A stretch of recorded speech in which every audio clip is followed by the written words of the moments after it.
Hello friends, आप सभी का बहुत बहुत स्वागत अभिनंदन करता हूं मेरे यूट्यूब चैनल केवल सर का गणित क्लास में।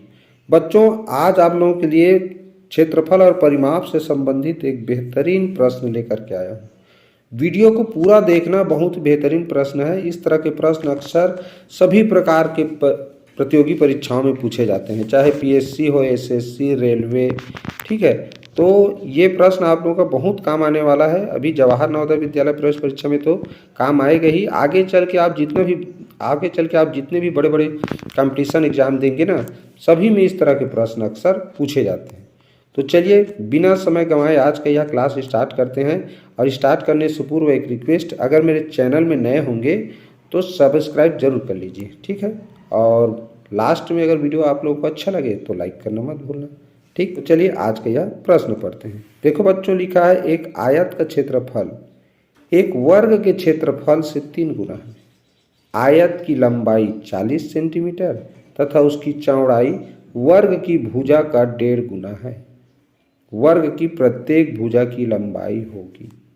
अब ऐसे प्रश्नों को बनाएं कैसे?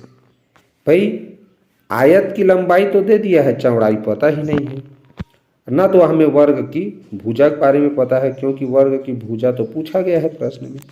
तो देखो बच्चों, यहाँ दो तरह का बात हुआ है। पहला, एक आयत का क्षेत्रफल, तो हमें एक समान्य वाला विधि से सूत्र के रूप में एक आयत का क्षेत्रफल प्राप्त करना होगा। दूसरा, एक वर्ग का क्षेत्रफल, क्योंकि आयत का क्षेत्रफल वर्ग के क्षेत्रफल से 3 गुना है लिखा है, तो वर्ग का क्षेत्रफल भी एक सूत्र के रूप में प्राप्त करना होगा।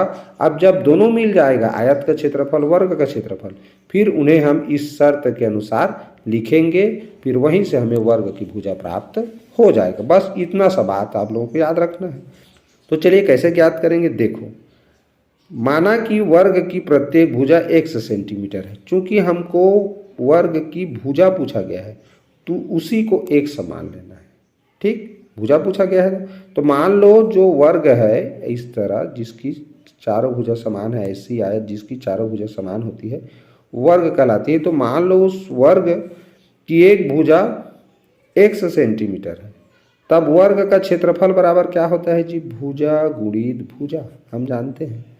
तो भुजा को 1 माने हो तो वर्ग का क्षेत्रफल क्या हुआ? 1 गुणित 1 वर्ग सेंटीमीटर।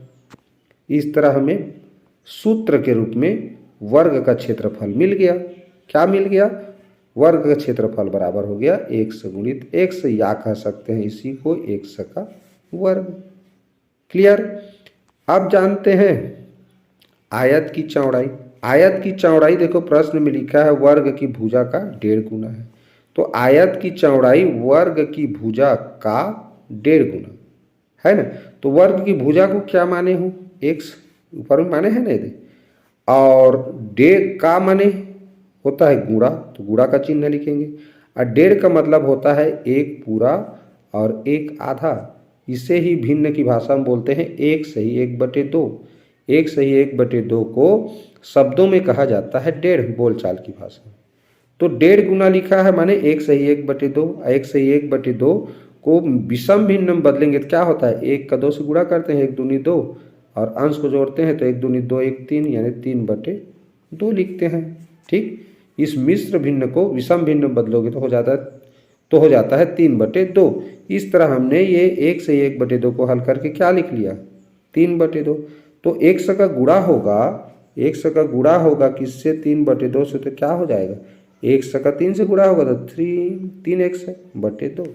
तो इस तरह हमें हल करके मिल गया क्या? आयत की चौड़ाई बराबर 3x/2 सेंटीमीटर। तो चौड़ाई भी मिल गया। अब चूंकि आयत का क्षेत्रफल जानना है ना, तो लंबाई भी जानना है। तो क्षेत्रफल जानना है तो चौड़ाई तो मिल गया, अब लंबाई तो प्रश्न में दिया है 40 सेंटीमीटर, उसको जानने की जरूरत नहीं है, दिया है ना प्रश्न में। देखो ये लंबाई 40 सेंटीमीटर, किसका? आयत का। तो इस तरह चौड़ाई को सूत्र रूप में जानना था, लंबाई तो प्रश्न में दिया था।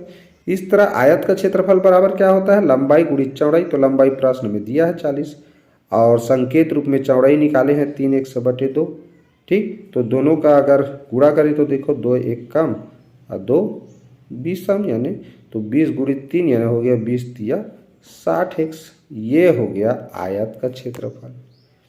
अब हमें वर्ग का क्षेत्रफल भी मिल गया संकेत रूप में और आयत का भी। बस मैंने यही कहा था कि चूंकि दोनों के बारे में दिया गया है तो दोनों क्षेत्रफल को जानना है। अब प्रश्न का शर्त कह रहा है कि आयत का क्षेत्रफल वर्ग का क्षेत्रफल का वर्ग के क्षेत्रफल का तिगुना है, तो उसको लिख दीजिए आयत का क्षेत्रफल बराबर वर्ग क्षेत्रफल का तिगुना यानी 3 से गुणा।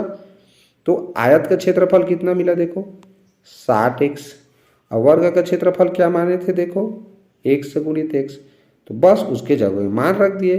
तो अब देखो इधर से एक x काट देंगे, इधर से एक x काट देंगे, तो इधर बचेगा 60, इधर बचेगा 3x आ गया।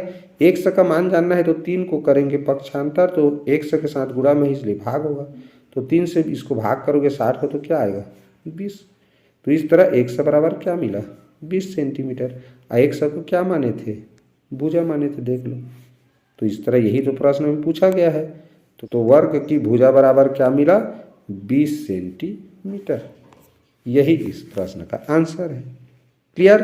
तो बच्चों ऐसे प्रश्नों को बनाते समय आपको ध्यान क्या रखना है कि प्रश्न में वास्तव में दिया क्या है और पूछ क्या रहा है। तो जो शर्त रहता है ना वही हमें बताता है कि करना क्या है। तो जो शर्त दिया रहता है ना प्रश्न में उसी से पता चलता है कि इस प्रश्न को हल कैसे करना है। प्रश्न में स्पष्ट रूप से एक आयत का क्षेत्रफल शब्द दिया है, वर्ग का क्षेत्रफल। तो आपको लंबाई चौड़ाई नहीं भी पता तो संकेत रूप में आयत का क्षेत्रफल और वर्ग का क्षेत्रफल लिखना जरूरी है, तभी आप जान सकते हो। ठीक, इसीलिए संकेत रूप में हमने क्या किया आयत का क्षेत्रफल वर्ग का क्षेत्रफल यहाँ देखो लिखा। जैसे ही दोनों ज्ञात हुआ फिर ये जो शर्त है कि आयत का क्षेत्रफल वर्ग का क्षेत्रफल का तिगुना होता है उस शर्त को यहाँ लिख दिया और उसमें जो मान था उसको रख दिया। हल करने पर x का मान मिल गया। ठीक, तो इस तरह से अगर आप समझे रहेंगे तो किसी भी प्रश्न को आसानी से हल कर सकते हैं। ठीक है, तो आशा है आप लोगों को यह प्रश्न समझ में आ गया होगा, और आ गया होगा तो वीडियो को एक लाइक कर दीजिए और कमेंट करके बताइए वीडियो कैसा लगा। ठीक है, चैनल में अगर नए होंगे तो चैनल को सब्सक्राइब जरूर कर लीजिए। तो नेक्स्ट वीडियो में फिर मिलेंगे, तब तक के लिए good bye, have a nice day.